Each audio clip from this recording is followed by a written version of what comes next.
Welcome back. If you are new to our channel, welcome. We are glad you found us and we are delighted to have you. Today we are going to explore the third largest country in South America, Peru. The name Peru derives from Quechua word, land of abundance. Peru is a land of colorful textiles, stunning landscapes, ancient ruins, incredible cultures, friendly people, and amazing foods. I am sure that you will enjoy learning about all these things. But Peru is most famous for Machu Picchu, the remains of once mighty Inca Empire. We are hoping that you will enjoy exploring Peru. If you do, please give us a thumbs up or leave a comment and subscribe to our channel. We will be profiling more South American countries and Bolivia is going to be next. Let's start our Peru's journey with the flag first. Which one of this is Peruvian flag? You may have seen both, but both has its different uses. The symbol red and white vertical triband flag is a civil flag used by the public. The flag with the shield in the center is the official national flag used by the government. It's a little confusing, so let me explain. When Peruvian athletes participate in any international games like Olympic, they use the civil flag. While when a Peruvian president meet another world leader, he would use the flag with the shield, the national flag. Regardless of the type of flag, red represents the blood spilled by the people during the War of Independence, white represents purity and peace. We are not done yet. There is another version of the flag, the war flag, which is used by Peru's police and military even during the peacetime. It is very similar to national flag with a coat of arms in the center, but this time the shield is draped in flag. These are the three different kinds of flags of Peru. Now let's move on to another national symbol, the coat of arms. The shield is divided into three parts. On the left, on a celestial blue field, is an image of Vicuna, national animal of Peru. On the right, the white field is with Cinchona Tree. It was used to make powerful anti-malaria drugs. The red field below with a cornucopia pouring coins represent the mineral wealth of the country. The helm or crown above the shield signifies victory and glory. There are a couple of versions of this coat of arms too. The official coat of arms features the draped flag behind the shield, whereas the coat of arms used in the national flag is surrounded by wreath of palm leaves and laurel branch. Now go look at the beautiful landscape of Peru. Peru is located in the western coast of South America, borders Ecuador, Colombia, Brazil, Bolivia, Chile, and the Pacific Ocean. It covers the area of almost 1.3 million square kilometers and have an array of dramatic landscape. The Andes mountain run parallel to the Pacific Ocean and define the geological regions of the country: the coastal area, highlands area, and the forest. The northern region is narrow, largely arid plains, filled with cliffs and hills. But there are some beautiful beaches in the northern end. The southern coast recedes into northern tip of the Atacama Desert with magnificent sand dunes. The highlands are where you will find the Andes mountain and the Altiplano plateau. It is the largest and the highest plateau in the world outside of Tibet. Lake Titicaca on the plateau is the largest lake in all of South America. It sits at about 3,800 meters above sea level. It is the highest navigable lake in the world. Over 40 islands are sprinkled in the lake. Altiplano Plateau spread across Peru, Bolivia, and Chile. This region is also home to the highest peak of the country, Huascaran, at 6,768 meters high. The jungle is the wide expanse of flat terrain covered in Amazon rainforest. It counts for almost 60% of the land. Most Peruvian rivers originate from the peak of the Andes. Some of them are tributaries to the Amazon. Amazon River is the longest river run through Peru. But the longest river wholly within Peru is Ucayali. As you can see, Peru's landscape varies from snow-capped mountains to rocky coast to beautiful sandy beaches to dry desert to high plateaus to dense rainforest. It is definitely an impressive country, isn't it? Now let's look at the history. It is equally impressive.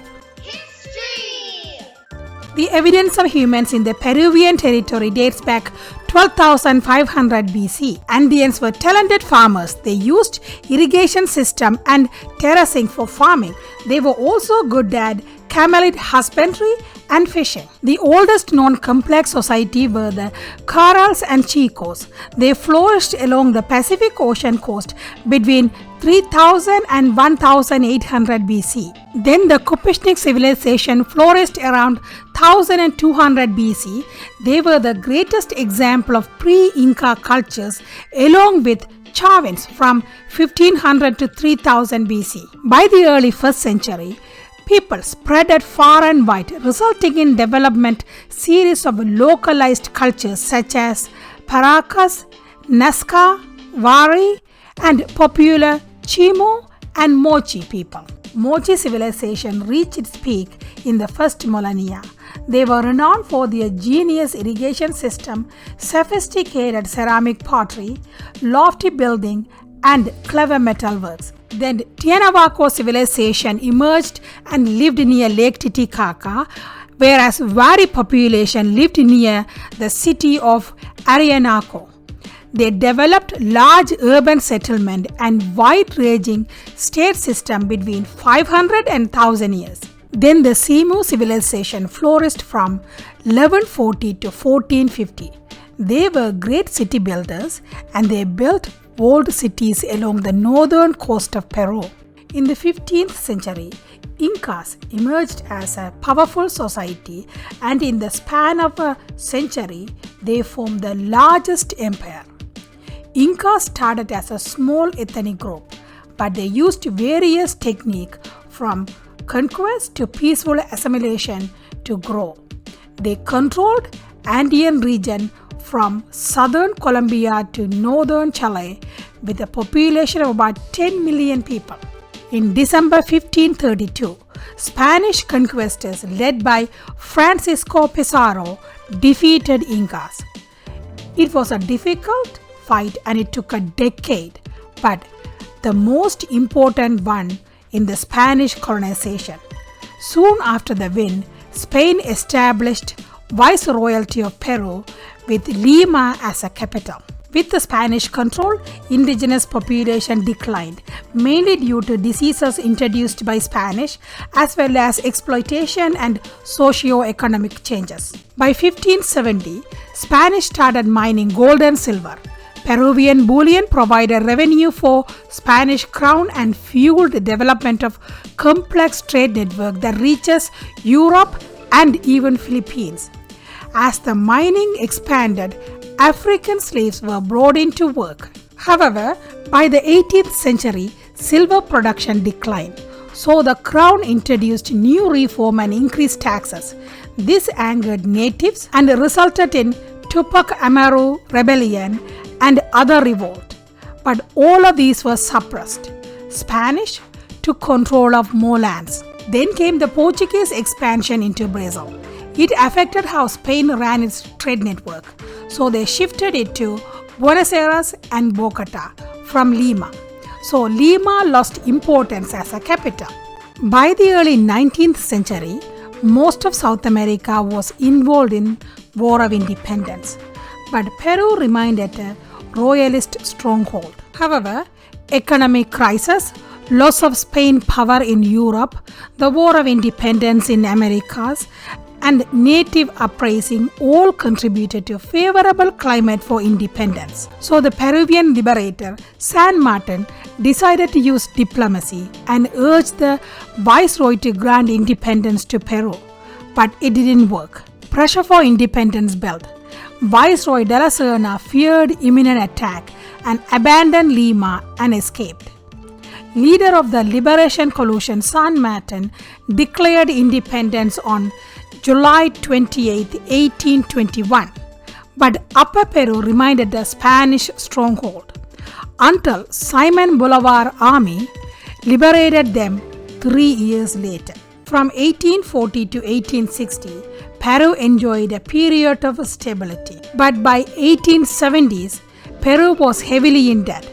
But the government embarked on a railroad building program that helped with employment but bankrupted the country. On top of that, Peru and Chile fought over the land called the War of Pacific from 1879 to 1883.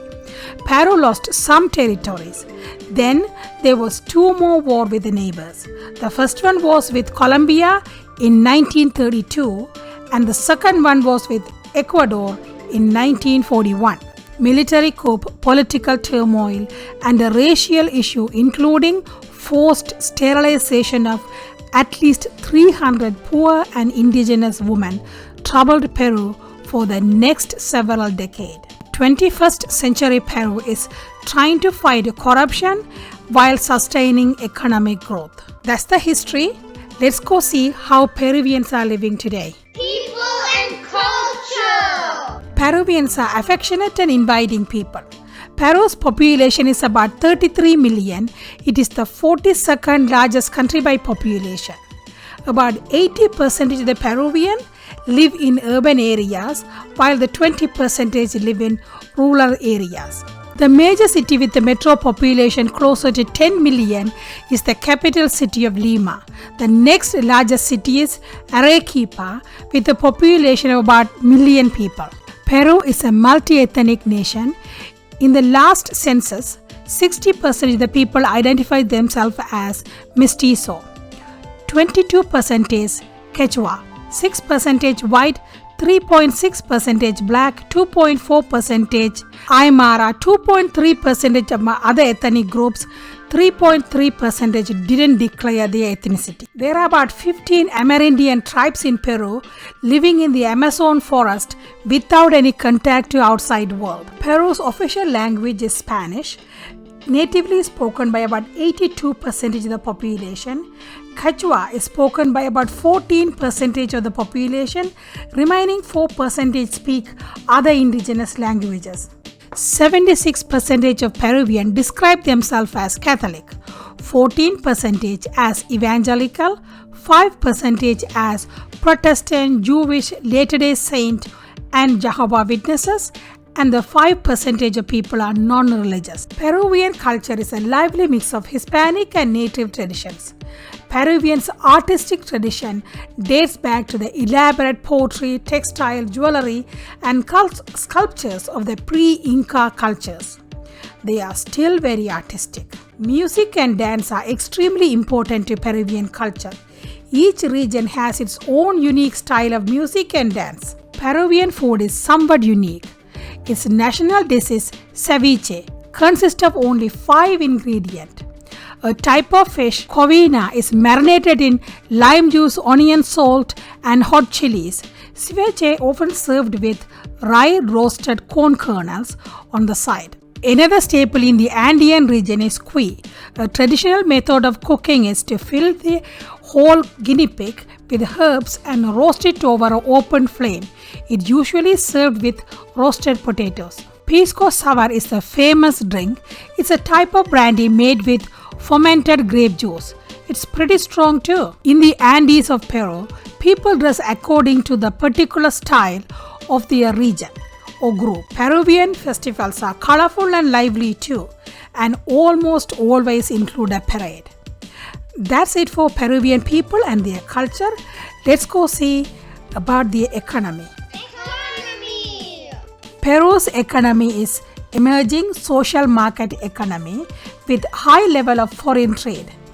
World Bank classify Peru's economy as upper middle income economy.